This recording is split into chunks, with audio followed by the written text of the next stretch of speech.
छोटी छोटी बड़ी बड़ी करके। मैं जहाज लूंगा, मैं वज़ीर आज़म बनूंगा, मैं ये कर दूंगा, मैं वो कर दूंगा, करते हैं बड़ी बड़ी बातें। अच्छा, अगला सवाल करता हूँ, बच्चे अपना जूता ज्यादा पहनते हैं कि बड़ों का जूता ज्यादा पहनते हैं?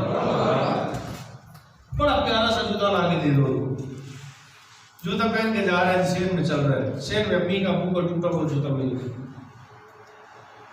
कोई नहीं अपना जूता उतार के फेंकेगा, अबू का वो टूटा हुआ जूता पहन के बड़े नखरे के साथ चल रहा होता है। ऐसा है बोला क्यों? वो बड़ों का जूता पहन के क्या मैसेज दे रहा होता है? मैं भी बड़ा बनना चाहता हूँ। बड़ों का जूता पहन के क्या मैसेज दे रहे हैं? मैं बड़ा बनना चाहता हूँ। या आपके साथ आपका भाई छोटा या भतीजा या भांजा, कोई ना कोई आपके घर में या शादीशुदा बच्चा होगा, वो आपके साथ बाजार गया होगा, तो ऐसा कभी न कभी आपके साथ जिंदगी में जरूर हुआ होगा, उसने बाजार में गाड़ी देखी होगी, आपके हाथ से अपनी उंगली को छुड़वा के जाकर उसने उस गाड़ी को टच किया होगा। किया कभी ऐसा? या आपके घर में कोई रिश्तेदार आता है जिसके पास गाड़ी हो, तो बच्चे उसके आसपास भाग रहे होते हैं, उसको टच कर रहे होते हैं, ऐसा होता है? अब सीन क्या नहीं होता, बच्चों की सोच होती है बहुत बड़ी होती है, लेकिन ये होगा जैसे जैसे आपने देखा होगा बच्चा बड़ा हो रहा होता है ना, उसकी बातें जो होती है वो छोटी हो रही होती है।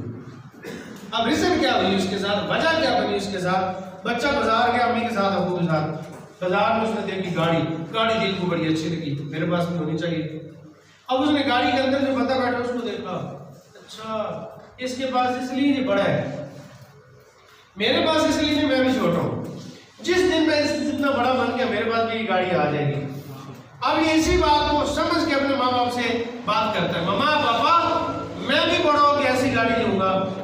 तो आगे से मम्मा पापा पाकिस्तानी होते हैं, तो आगे से कहते बेटा खबरदार, पाकिस्तान में गाड़ी का नाम नहीं लेना, दाल रोटी पूरी हो जाए बड़ी बात है। गाड़ियों की बातें कर रहे हैं, बेटा गाड़ी लेना हमारे बस की बात नहीं है। उसकी जो उभरती हुई सोच होती है, उसकी जो उभरती हुई सलाहियत होती है, उसको दबा के छोटा कर दिया जाता है। समझ आई मेरी बात? क्या आपके घर में जो भी बच्चा है उसको लेके आपने बाजार जाना, किसी गाड़ी के पास खड़े हो जाए, 10 मिनट खड़े रहे, थोड़ा सा फासला रखे, वो बच्चा आपसे इंग्लिश उड़ाएगा और जाके गाड़ी को टच करेगा।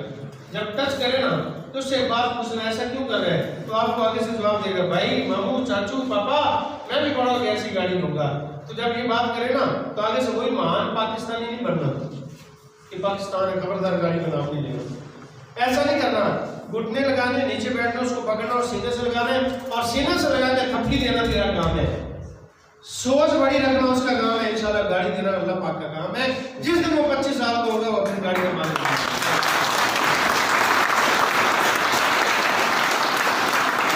सोचों को दबा दिया जाता है, ना ना ना ना ना, ऐसा हो ही नहीं सकता। बचपन में आपके हीरो कौन थे? माँ बाप थे ना। बच्चे के हीरो कौन होता है? और माँ बाप अगर सोच बड़ी देंगे तो बच्चे की बड़ी सोच होगी और जिंदगी कामयाबी वाली होगी, और सोच छोटी देंगे तो जिंदगी नाकामी वाली होगी। और हमें एक कहावत पढ़ाई जाती है, ये कहावत आप सबने सुनी होगी, बेटा चादर देख के पाँव फैलाने चाहिए, सुनी हुई है? बेड़ा करे किस कहावत का? चादर देख के पाँव फैलाओ, कपड़ा खत्म हो गया।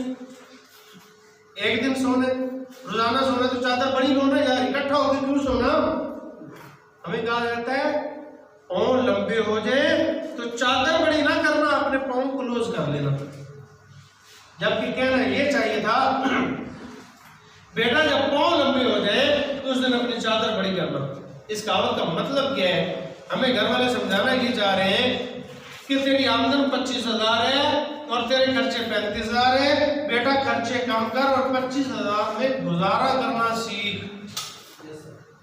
जबकि सोच ये देनी चाहिए थी कि चादर बड़ी करो, मतलब ये कि आमदन 25,000 है और खर्चे 35,000 है, तो कहना ये चाहिए था बेटा सुस्ती खत्म कर, अपनी कैली को भगा, मेहनत ज्यादा कर और अपनी आमदन 25,000 से 35,000 पे लेके जा। सर याद रख लो, जो माँ बाप अपने बच्चों को खर्चे कम करना सिखाते हैं वो जिंदगी में बड़ी कामयाबी हासिल नहीं करते, वो कंप्रोमाइज करना सीख जाते हैं अपने काबू के साथ, फिर एक नॉर्मल से जिंदगी जी के दुनिया से चले जाते हैं। और जो माँ बाप अपने बच्चों को आमदन बढ़ाना सिखा देते हैं ना, वो जिंदगी में सारी खुशियां एंजॉय कर जाते हैं। तो आज के बाद आपने बच्चों को चादर बड़ी करने का दर्श देना, पाँव क्लोज करने का दर्श नहीं देना। फॉलो करके मेरी बात को, आमदन बढ़ानी है, जिंदगी को एंजॉय करना है, ना कि खर्चे कम करो और गुजारा करना सीखो। ऐसी सोच कदम नहीं लेनी है। समझ आ गई बात की? ये सारे सीन में बचपन में मैं डराया गया। अब इसके ऊपर मैं आपको एक स्टोरी सुनाता हूँ, फिर आपको ये बात मेरी ज्यादा समझ आएगी। एक्टिव एक्टिव एक स्टोरी आपके सामने रखता हूँ। एक क्लास में 50 बच्चे थे, मैथ का पीरियड है, टीचर पढ़ाने आई। टीचर पढ़ा रही थी कि एंड में एक बच्चा सो गया। टीचर ने पढ़ाते पढ़ाते एक जुमला बोला कि जिंदगी में कुछ ऐसे मसाइल होते हैं जिनका कोई हल नहीं होता। ये जबकि रॉन्ग जुमला है। ये अक्सर लोगों से आपने सुना होगा, जिंदगी में ऐसे मसले होते हैं जिनका कोई हल नहीं होता। ये बिल्कुल गलत बात है। सर अल्लाह पाक ने दुनिया में आज तक ऐसा मसला नहीं भेजा जिसका हल न हो। कहते हैं मसाइल अपने हल और मेहमान अपना रिज़्क, ये दोनों साथ लेके आते हैं। दुनिया में आज तक ऐसा ताला नहीं बना जिसकी चाबी ना हो। बगैर की के लॉक बनता ही नहीं है। हल का पहले मसले का हल निकलता है तो फिर मसला बनाया जाता है। अब टीचर ने क्यों बोला ये तो मुझे नहीं पता, मुझे मिलती तो मैं जरूर पूछ लेता, लेकिन मैं बुक में पढ़ रहा था। लेकिन उससे एक चीज मुझे मिली जो मैं आप तक पहुंचाना चाह रहा हूँ। जिंदगी में कुछ ऐसे मसाइल होते हैं जिनका कोई हल नहीं होता, और बेटा मैथ में कुछ ऐसे क्वेश्चन है जिनका कोई हल नहीं है। ये बात बोली और व्हाइट बोर्ड पे सवाल लिखा। व्हाइट बोर्ड पे सवाल लिखा, उसके सामने सवालिया निशान डाला और बोला बेटा सवाल का कोई हल नहीं है। ये बात चल रही थी कि अगले पीरियड के लिए बेल हो गई।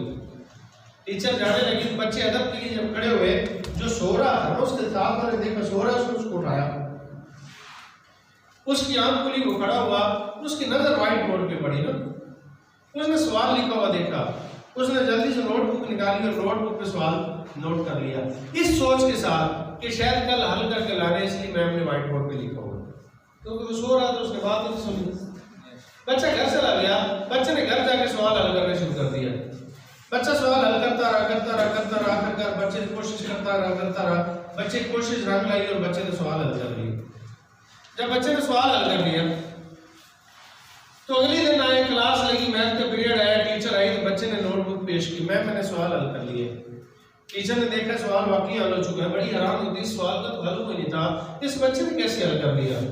बाकी 49 बच्चों से सवाल किया, आप में से किस किस बच्चे ने ये सवाल हल किया है? सब ने मुंह में जवाब दिया। टीचर और हैरान होगी, बाकी 49 बच्चों से नहीं, वही से एक बच्चे ने कैसे सवाल हल कर दिया। सवाल करती, बेटा जब मैं ये सवाल लिख रही थी तब तो क्लास में था या नहीं बैठ गया हुआ था? कहता मैम मुझे मारना ना था तो क्लास में, पर मैं सो रहा था। जैसे उसने जब बात बोली तो मैम के ज़हन में आया, वो इस बच्चे ने ये जुमला नहीं सुना था कि सवाल का हल कोई नहीं है, इसलिए इसने कोशिश की और इसने सवाल हल कर लिया। बाकी 49 बच्चों से सवाल हल इसलिए ना हुआ, उन बच्चों ने अपनी टीचर की जुबानी ये बात सुन ली थी, सवाल का कोई हल नहीं है।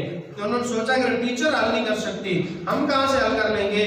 उन्होंने कोशिश नहीं की और वो सवाल हल ना कर सके। सेम इसी तरह हमने बचपन में सुन लिया, बड़ी कामयाबी लेना हमारे पास की बात ही नहीं है, इसलिए कोशिश नहीं की गई और हम कामयाबी ले नहीं पाए। अगर कोशिश करते तो जरूर मिलती, क्योंकि अल्लाह पाक कुरान पाक में क्या फरमा चुके हैं, या मेरे बंदे तुझे वो मिलेगा जिसकी तू कोशिश करेगा।